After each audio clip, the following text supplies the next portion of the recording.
Boa noite, gente. Meu nome é Paula. Eu faço Engenharia Ambiental e Sanitária na Universidade Federal de Juiz de Fora. E vou ser a professora, tutora de Biologia de vocês ao longo desse ano até a data da prova. E a dinâmica da minha aula é a seguinte: é apresentar o conteúdo para vocês de forma bem, assim, até resumida, né? Para não ficar com aquela teoria muito maçante, e já partir para o exercício mesmo. A gente vai focar aqui, né, na biologia, nos conteúdos que mais caem na prova, né, porque acaba que tem lá o edital e tudo mais, né, com todos os conteúdos que caem listados bonitinho, mas sempre tem aqueles que são mais recorrentes, e eu acredito que seja nesses que a gente tem que focar mesmo para garantir um número de acertos aí sempre maior, né? Considerando aí a área de ciência da natureza que envolve biologia, física e química, eu acho que a biologia é onde a gente mais tem, né? Geralmente o pessoal tem mais medo de física, mais medo de química, então acaba que a biologia, né, é um respiro na prova de ciência da natureza, né? Então, quanto mais a gente puder, né, aproveitar, sugar dela, melhor.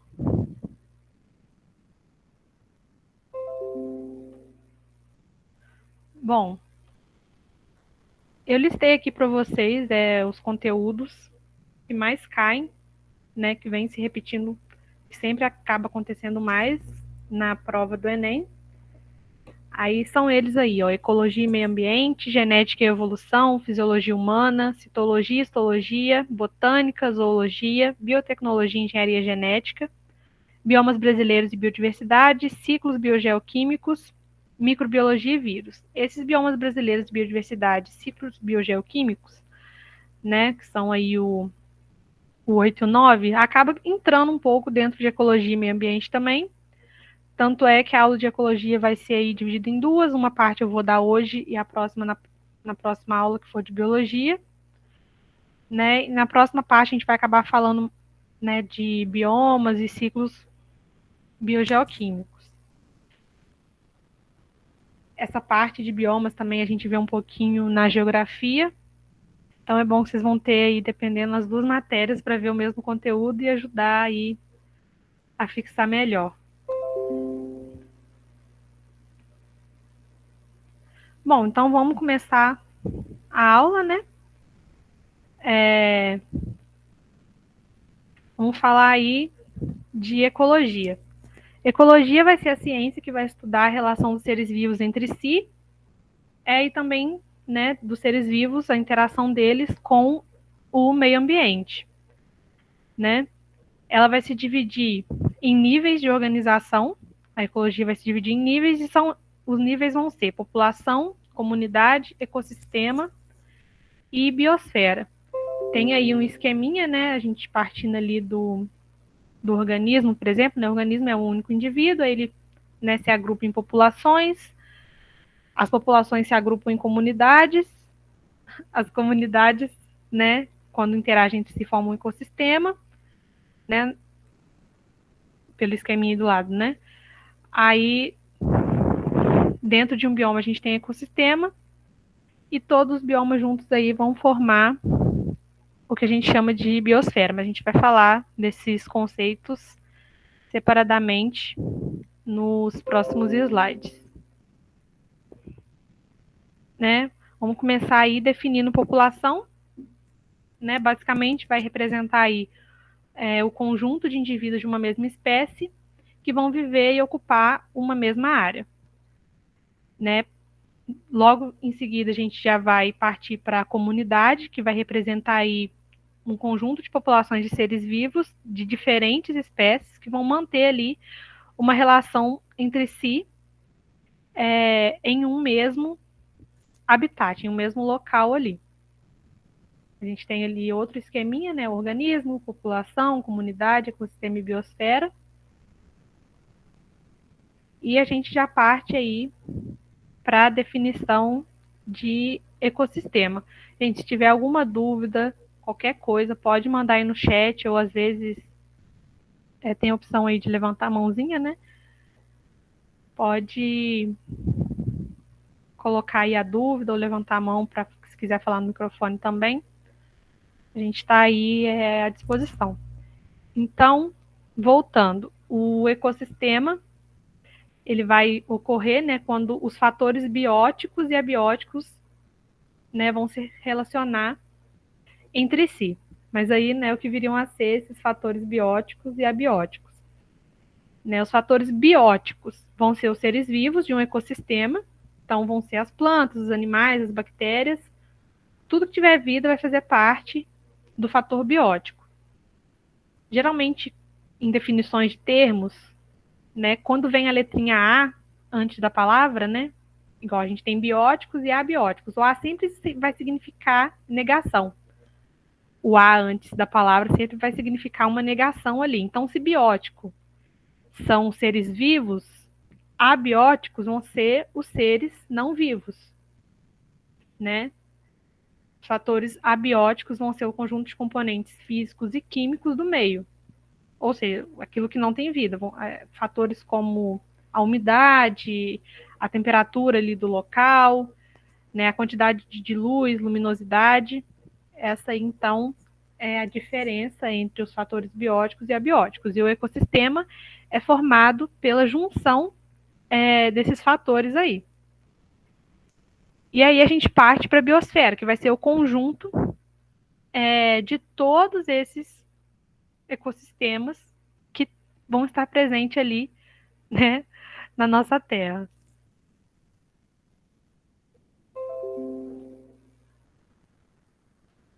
Agora, falando de mais alguns conceitos de ecologia, a gente precisa saber diferenciar bem, cai bastante em questão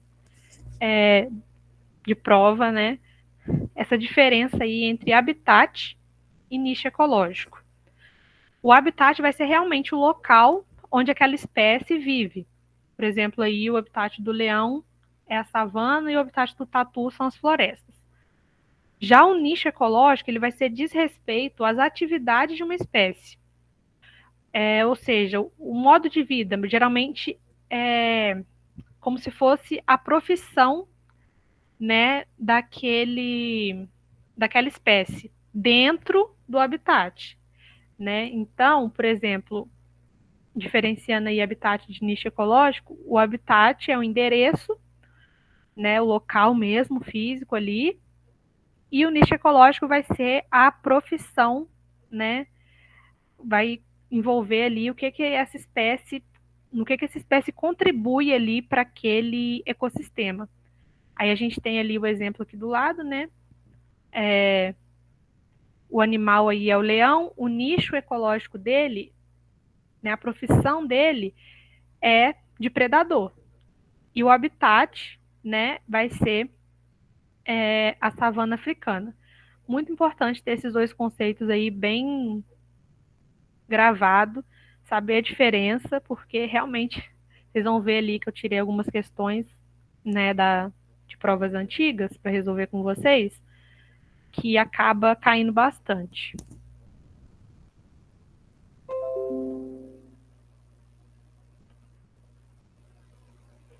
Agora a gente fala um pouquinho dentro de ecologia também dos conceitos de cadeia e teia alimentar. Talvez algumas pessoas achem que é a mesma coisa, mas tem a sua semelhança, mas tem algumas diferençazinhas entre elas. A cadeia alimentar ela vai representar as relações alimentares entre os organismos, né? E que é através dos níveis tróficos de cada cadeia alimentar que vai ser realizado o fluxo de energia e de matéria, né? Através, né, da alimentação que a gente consegue energia, que a gente consegue os nutrientes que a gente precisa e tudo mais. Mas o que vem a ser aí, né, falou aí que representa que é através do nível trófico da cadeia alimentar que é realizado esse fluxo de energia. O que viria a ser esse nível trófico? O nível trófico, basicamente, acho que tem um errinho ali. Em vez do O saiu um P, mas né, não vai interferir em nada não. O nível trófico ele é a posição que um organismo ele vai ocupar dentro de uma cadeia ou dentro ali de uma teia alimentar, né?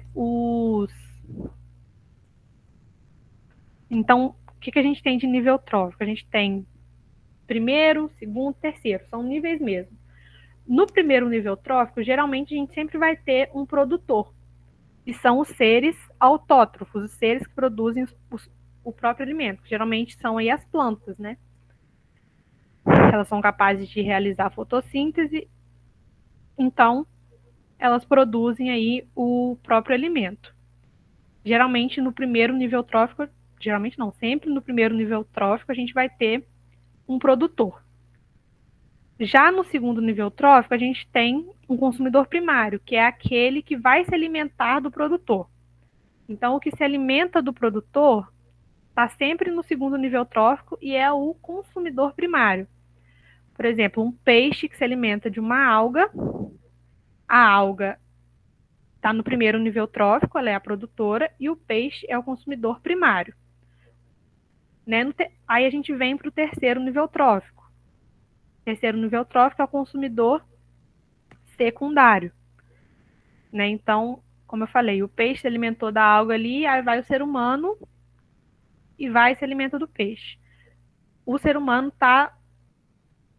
O papel dele ali nessa cadeia alimentar é de quê? De um consumidor secundário. Né? Porque ele se alimentou de um consumidor primário. Então, numa cadeia bem simples aí, a gente tem alga, peixe e o ser humano. É uma cadeia alimentar. Essas três espécies aí formam uma cadeia alimentar. Alga, peixe e o ser humano. Alga, produtor, ou seja, primeiro nível trófico. O peixe, segundo nível trófico, consumidor primário, às vezes dá essa confundida, né? Apesar da palavra aí segundo, né? Segundo nível trófico, é um consumidor primário. E o ser humano ali, consumidor secundário. Mas aí vai ser consumidor secundário, terceiro nível trófico, porque antes dos consumidores, a gente sempre vai ter o produtor. Por isso que, apesar de consumidor primário, está no segundo nível. Consumidor secundário está no terceiro nível. Aí, no último nível trófico, aí pode ser o quarto, pode ser o quinto, depende aí de qual cadeia você está analisando. A gente sempre vai ter, no último nível trófico, a gente sempre vai ter os seres decompositores, que vão ser os responsáveis por decompor a matéria orgânica. Então, geralmente a gente tem aí nesse nível aí as bactérias.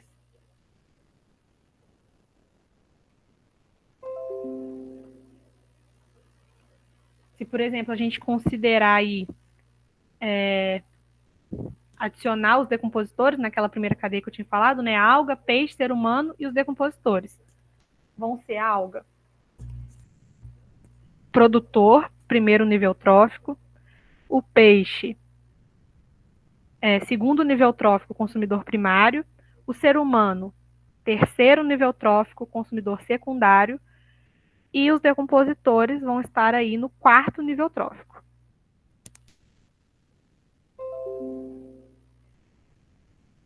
Pode ser também que, em vez de consumidor primário, seja chamado de consumidor de primeira ordem. É a mesma coisa. Em vez de consumidor secundário, consumidor de segunda ordem. Pode ter essa nomenclatura aí diferente.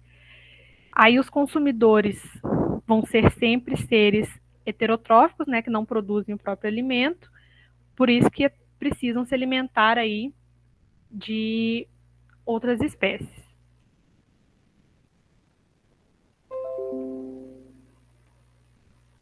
Aqui a gente tem mais um exemplo de cadeia alimentar, né?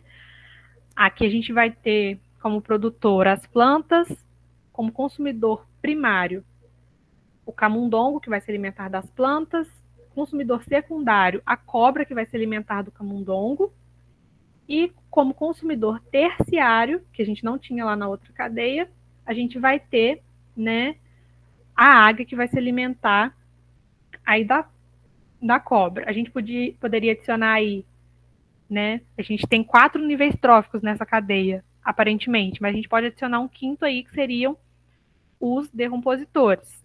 Estariam no quinto nível trófico. Então, no primeiro nível trófico, as plantas, no segundo nível trófico, o camundongo, no terceiro nível trófico, a cobra, e no quarto nível trófico, a águia. Como eu falei para vocês, né, geralmente o nível do consumidor é sempre um a menos que o nível trófico. Então você tem aí o camundongo como o segundo nível trófico, mas ele é o consumidor primário. E assim sucessivamente, né? Terceiro nível trófico, segundo consumidor, quarto nível trófico, terceiro consumidor, porque sempre no primeiro a gente vai ter um produtor.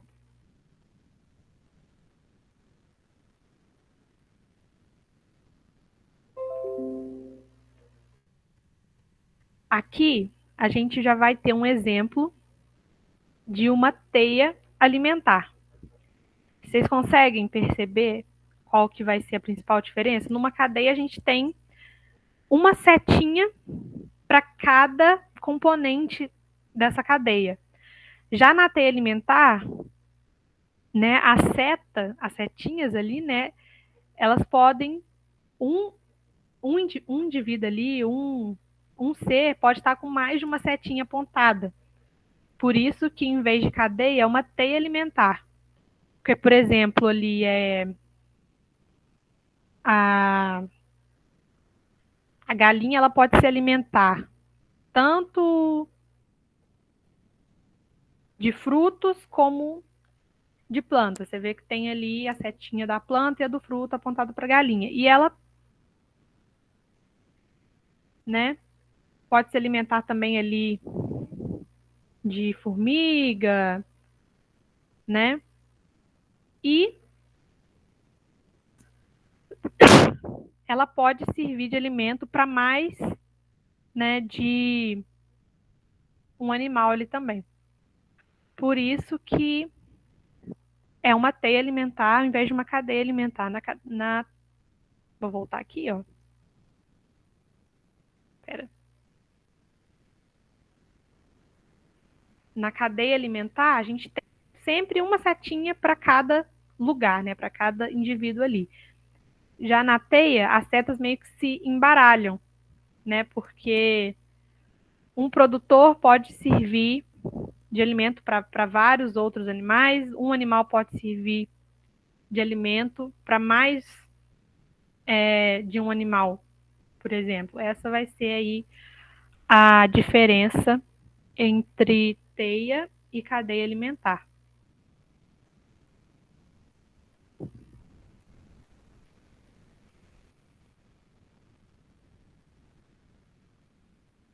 Ficou alguma dúvida com relação ao conteúdo?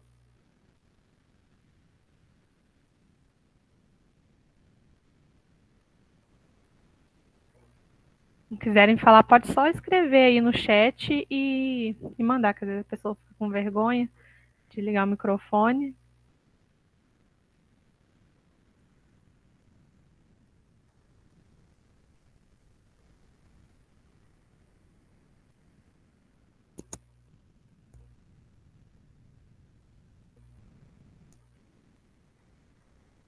É, Thaís, a dica é realmente fazer anotação, né?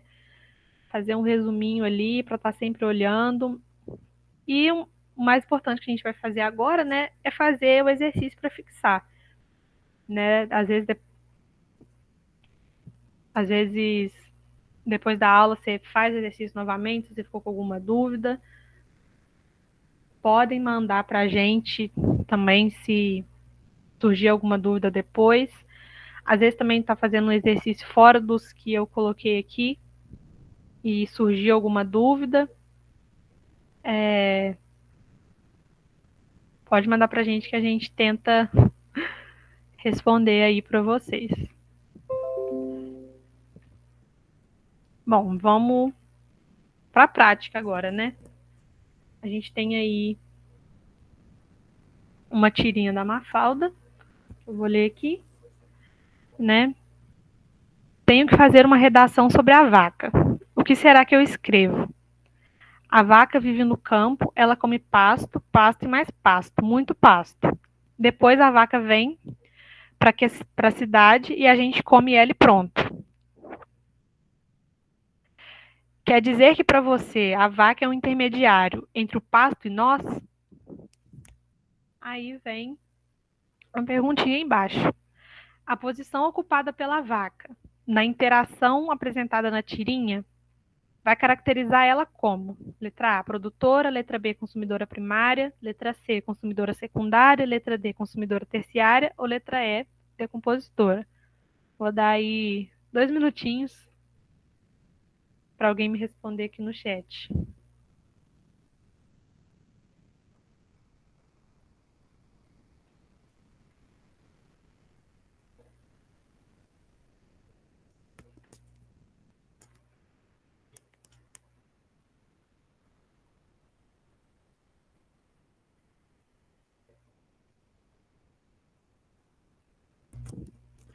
Acho que dessa vez cortou, mas a questão é do Enem, porque geralmente fica em cima, acho que eu acabei cortando escrito Enem em cima.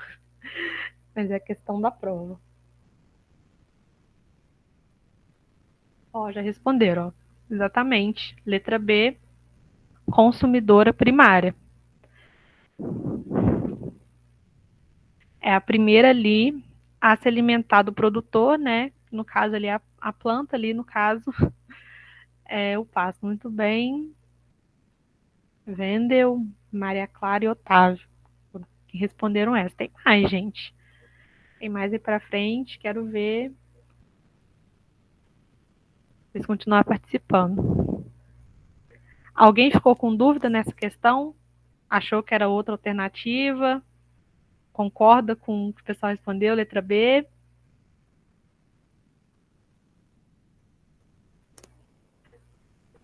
Essa questão é do Enem, Maria Clara. É engraçado, né? Que a gente, depois, assim que vê o conteúdo, fica bem mais fácil de responder.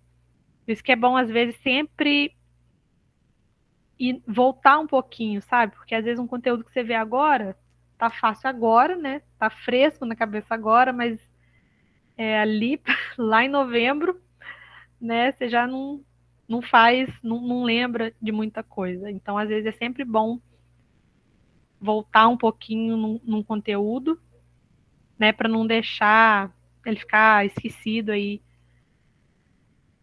na sua cabeça.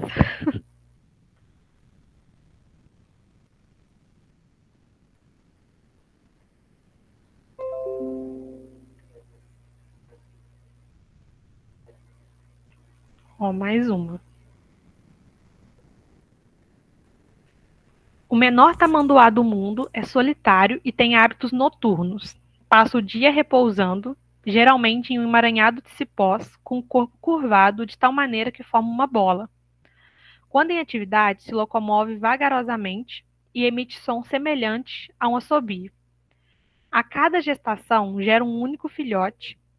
A cria é deixada em uma árvore à noite e pela mãe até que tem idade para procurar alimento. As fêmeas adultas têm territórios grandes e o território de um macho inclui o de várias fêmeas, o que significa que ele tem sempre diversas pretendentes à disposição para namorar. Essa descrição sobre o tamanduá, tudo que foi dito aí sobre o tamanduá, né, tá sendo em desrespeito ao seu o quê? Habitat, biótipo, nível trófico, nicho ecológico ou potencial biótico. 1 minutinho aí para vocês responderem. Tudo que foi dito aí sobre o tamanduá diz respeito o quê?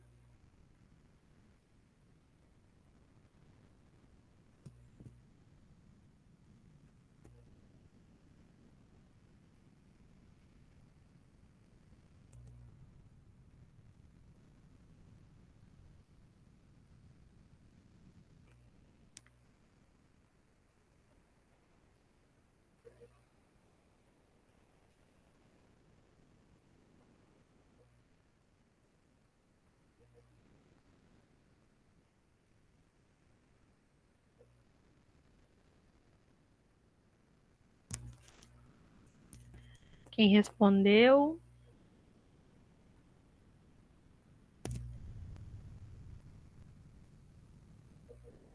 Isso aí. Wendel, Maria Clara, Sara, Otávio. Letra D, nicho ecológico. Vamos voltar aqui, ó. A gente tem aqui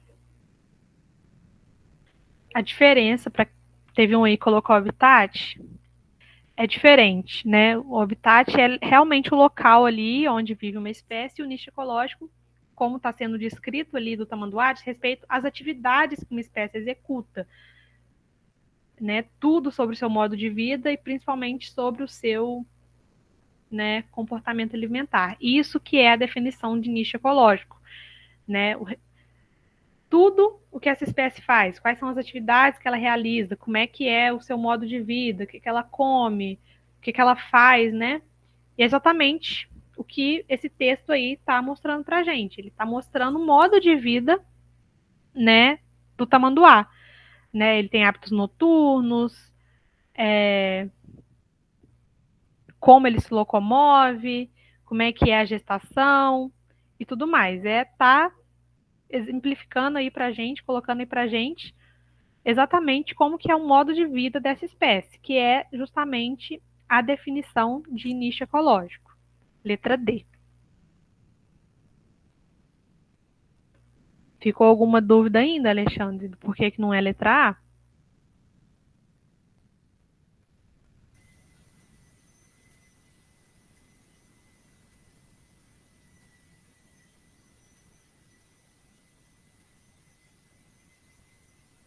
Então eu vou.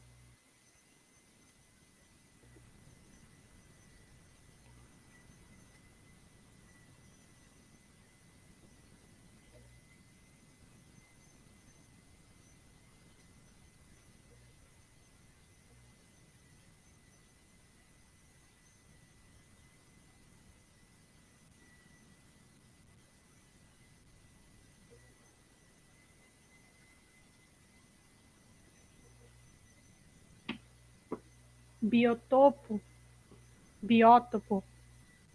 Biótopo é um conceito que a gente nem sequer viu aqui, né? Mas ele diz respeito às condições físicas e químicas que vão caracterizar um bioma ou um ecossistema. Não tem nada a ver com habitat ou nicho ecológico. Biótopo é condições físicas e químicas, basicamente, de um ambiente, né? Porque para a gente vai ser um bioma ou um ecossistema.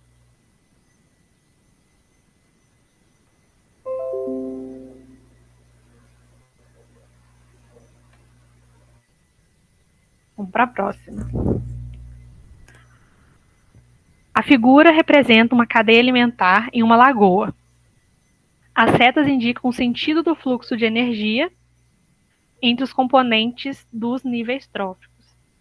Então a gente tem ali a algazinha ali, a plantinha servindo de alimento, tanto para o caramujo quanto para o peixinho menorzinho, né? O peixe maior aí pode se alimentar tanto do peixinho menor quanto do caramujo e vai servir de alimento aí para o pássaro. Ó, vamos pronunciar agora de fato. Sabendo-se que o mercúrio se acumula nos tecidos vivos, que componente dessa cadeia alimentar apresentará o maior teor de mercúrio no organismo se nessa lagoa ocorrer um derramamento desse metal. Então, o mercúrio é um metal, foi derramado ali, contaminou as plantas, o produtor ali, né, vai contaminar o produtor. Os peixes, o peixe, o caramujo vão se alimentar, né, nessa plantinha aí, dessa alga. Né, por sua vez, o peixe maior vai se alimentar do caramujo do peixinho menor, e esse peixe maior, por sua vez, vai servir de alimento ali para o pássaro. Né? Então, está perguntando se houver a contaminação ali por mercúrio, qual desses organismos vai apresentar uma maior concentração, né, desse metal no organismo. Qual vocês acham que vai ser?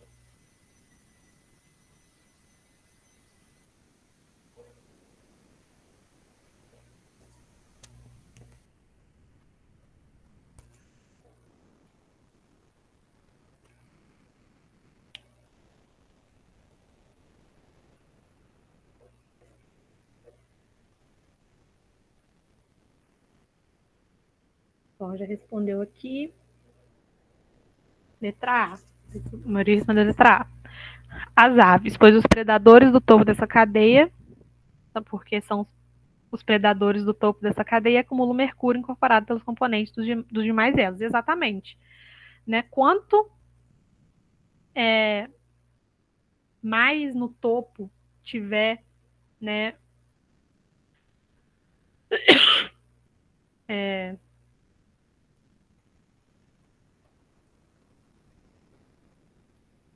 o componente ali, o C, maior vai ser o grau de contaminação, porque todos os outros estão contaminados, né? Porque o peixinho pequenininho se alimentou ali do negócio que estava contaminado, o peixe maior se alimentou dele, que também estava contaminado, porque se contaminou se alimentando ali do produtor, e o que está ali no topo, que é o pássaro, que se alimentou do peixezinho maior, pegou a contaminação de todos os outros, né? Ele estaria aí no quarto nível trófico. Em primeiro nível trófico a gente teria, né, a plantinha, depois não, estaria no quarto nível trófico. Primeiro a planta, depois ali ou o peixinho ou o caramujo, né, depois o peixe maior, depois o pássaro. Na verdade, ele poderia estar tanto no quarto nível trófico quanto no terceiro, porque ele pode se alimentar tanto do peixe maior, né, quanto do peixinho menor. Mas, de qualquer forma, ele estaria ali no topo da cadeia e seria o que estaria mais contaminado. Porque ele pegou a contaminação de todos os outros para trás.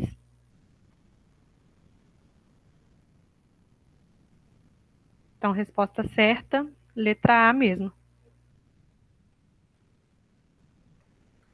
Mais uma aqui. Estudo aponta que a extinção de preguiças gigantes, cuja base da dieta eram frutos e sementes, provocou impactos consideráveis na vegetação do Pantanal brasileiro. A flora, embora não tenha desaparecido, tornou-se menos abundante que no passado, além de ocupar áreas mais restritas. O evento descrito com a flora ocorreu em razão da redução do quê? Né, a gente sabe que as preguiças, né, essas preguiças gigantes aí, elas tinham como base, né, de alimentação as frutas e as sementes, né, e quando elas faziam ali as suas necessidades, né, acabava saindo ali, né, as sementes, elas acabavam meio que dispersando essas sementes, né, dessa vegetação do Pantanal. Por isso que quando... Eu acho que eu já estou dando a resposta, né? Mas é porque eu acho que essa questão dá para a gente resolver, né? Mas ela fugiu um pouquinho do conteúdo que eu passei anteriormente. Mas o que, que acontece? Mas eu vou explicar, né? Já que ela está aqui, né? Eu vou explicar o que, que aconteceu aí, né? A resposta certa é a letra C. né? Houve a redução por causa de fatores de disseminação de sementes. Como houve uma redução, houve a extinção dessas espécies de preguiças, elas elas dispersavam essas sementes através, né, esqueci a palavra mais corretinha aqui, né, quando elas defecavam ali, né, saía ali as sementes, né, que se infiltravam ali na terra e faziam germinar aí, né, a vegetação. Aí quando elas foram extintas, acabou essa disseminação de sementes, ela reduziu muito. Então por isso que houve esse impacto aí nessa redução na vegetação do Pantanal. Resposta certa, letra C. É igual eu falei, gente, essa questão ela fugiu um pouquinho do tema.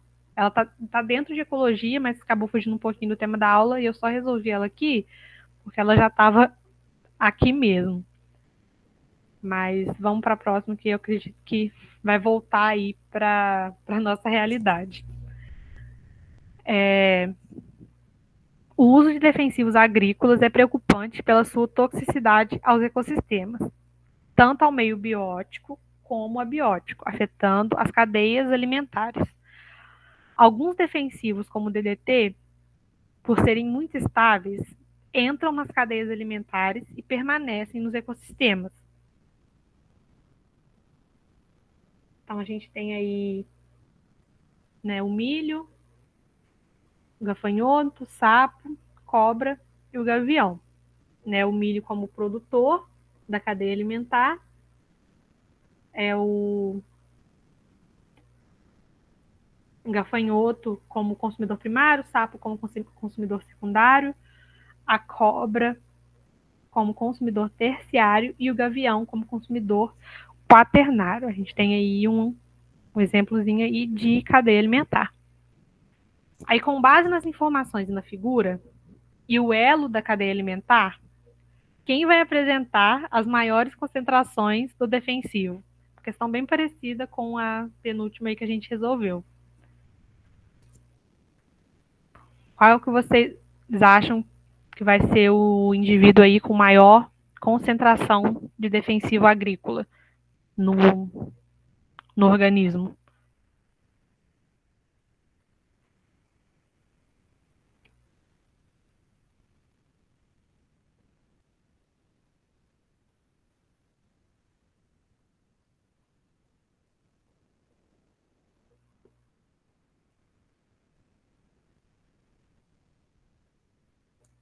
Vocês entenderam a questão? Eu coloco um agrotóxico ali na plantação, né? E esse agrotóxico ele vai permanecer ali ao longo de toda a cadeia alimentar. Então, qual ser que vai possuir a maior concentração do defensivo no organismo?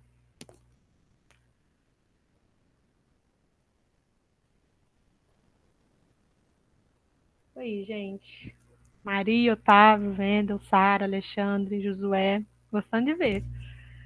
Letra E, o gavião, devido à acumulação de compostos tóxicos ao longo da cadeia alimentar, resultando nas maiores concentrações nesse organismo. Então, sempre que a questão falar aí de cadeia alimentar e tiver alguma contaminação envolvida, né, quem vai estar mais contaminado é sempre o que tiver no último nível trófico aí, né?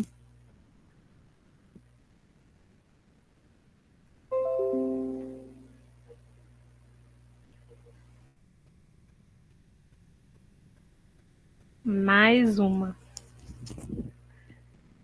Bioindicador ou indicador biológico é uma espécie ou grupo de espécies que reflete o estado biótico ou abiótico de um meio ambiente, o impacto produzido sobre um habitat, comunidade ou ecossistema, entre outras funções. A posição trófica do organismo bioindicador é uma das características mais relevantes quanto ao seu grau de importância para essa função. Quanto mais baixo o nível trófico do organismo, maior é a sua utilidade pois pressupõe que toda a cadeia trófica é contaminada a partir dele. Mais uma questão que tem a ver com, né, as outras duas aí que a gente resolveu. O grupo de organismos mais adequado para essa condição, do ponto de vista de sua posição na cadeia trófica, é constituído por letra A, B, C, D ou E. Então, qual tipo de organismo é melhor para servir como bioindicador? Né, que falou aí que quanto mais baixo o nível trófico, maior é a sua utilidade. Então, qual que vocês acham que é a resposta?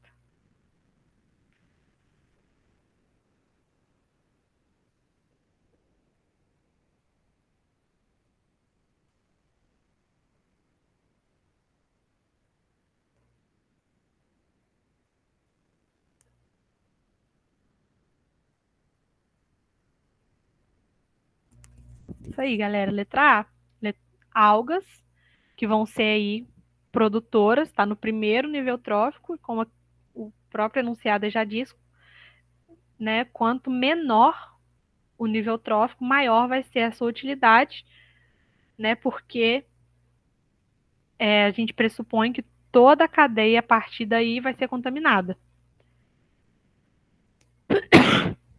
Resposta certa, letra A. Algas, que está aí no primeiro nível trófico, que é o mais baixo, que é o nível dos produtores.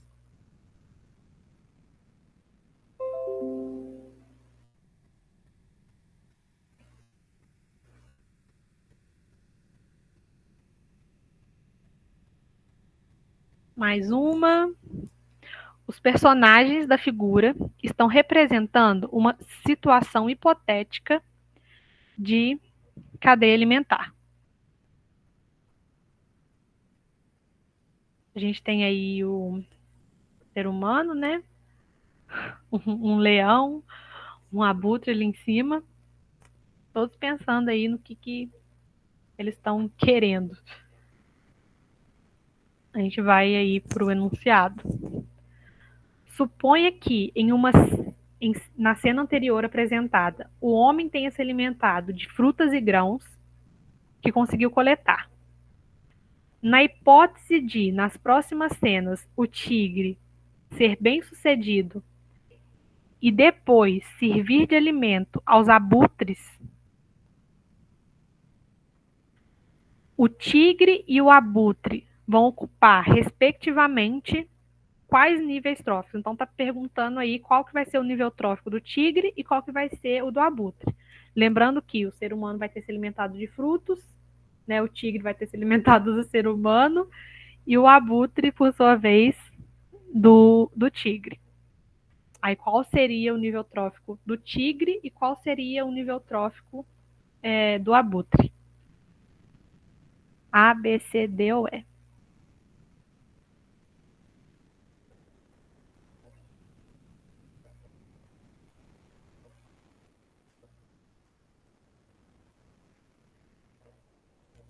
Tô gostando de ver vocês participando, gente.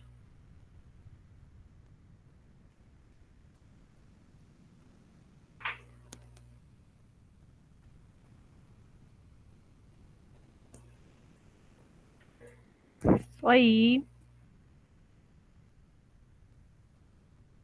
Já viu o erro, Sara?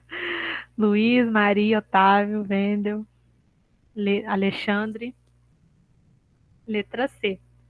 O tigre é um consumidor secundário, né? Porque ele se alimentou de um consumidor primário, que é o ser humano. O ser humano ali se alimentou direto de um produtor, né? Que foram os frutos e grãos. Então, o tigre é um consumidor secundário. E o abutre, por sua vez, é um consumidor terciário, porque ele se alimentou de um consumidor secundário, que foi o tigre. Resposta certa, letra C.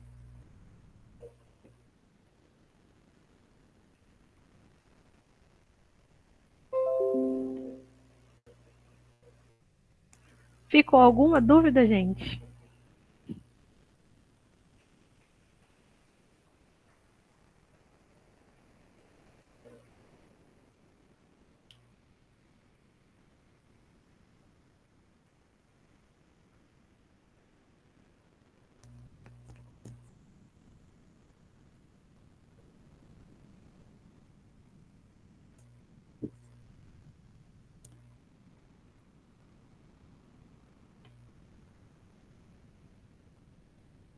Isso aí, Maria. Agora é só revisar, porque 90% do que a gente aprende é escrevendo mesmo. Escrever é uma das melhores formas assim de fixar o conteúdo. E para quem gosta também, uma ótima forma de fixar o conteúdo é ensinar, repassar ele para outra pessoa. Você aprende muito também explicando, às vezes, para outra pessoa, um amigo que está com dúvida. A aula hoje foi mais curtinha, porque eu tive que começar às 7h30, mas provavelmente a próxima aula de biologia vai começar às 7 horas certinho, né? Para não ultrapassar o horário de vocês aí da 8h30. Sei que à noite é difícil, às vezes, mais difícil manter o foco.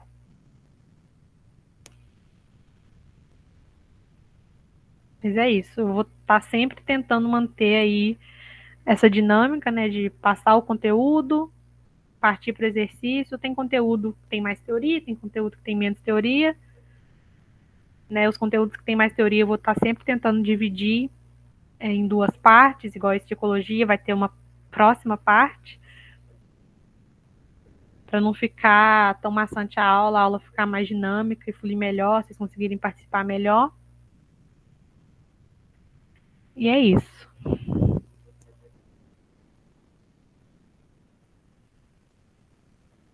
A gente vai mandar, vou mandar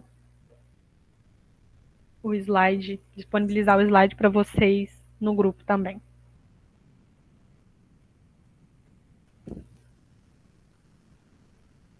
É isso aí, Alexandre. Tem que ir aos pouquinhos, mas vai.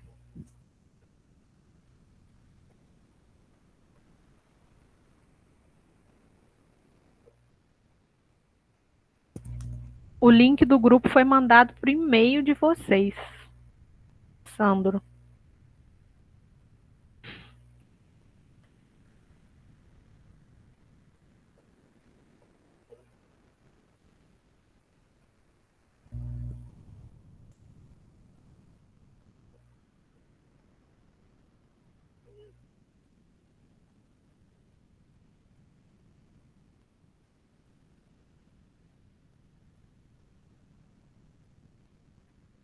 Não, eu ainda não tenho o cronograma de todas as aulas, mas assim que eu tiver, semana que vem, no máximo, pelo menos as minhas aulas de biologia, eu vou disponibilizar para vocês também.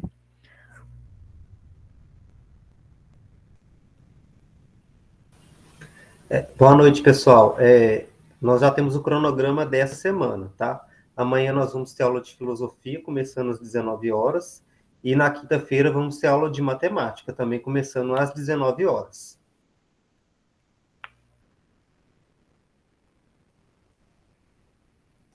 Nós deixamos o link aqui do WhatsApp, do grupo do WhatsApp, aqui também nos comentários. Aí vocês, quem não tiver no grupo ainda, pode entrar aí no grupo, tá? Que a gente também posta todo dia os horários de aula, qual vai ser a disciplina que vai ser passada naquele dia, e a gente também manda o material que os tutores preparam, né? Então, essa aula que a Paula preparou agora, depois que acabar a aula aqui, a gente vai estar mandando esses slides lá no grupo do WhatsApp, e vocês também podem estar tirando dúvidas.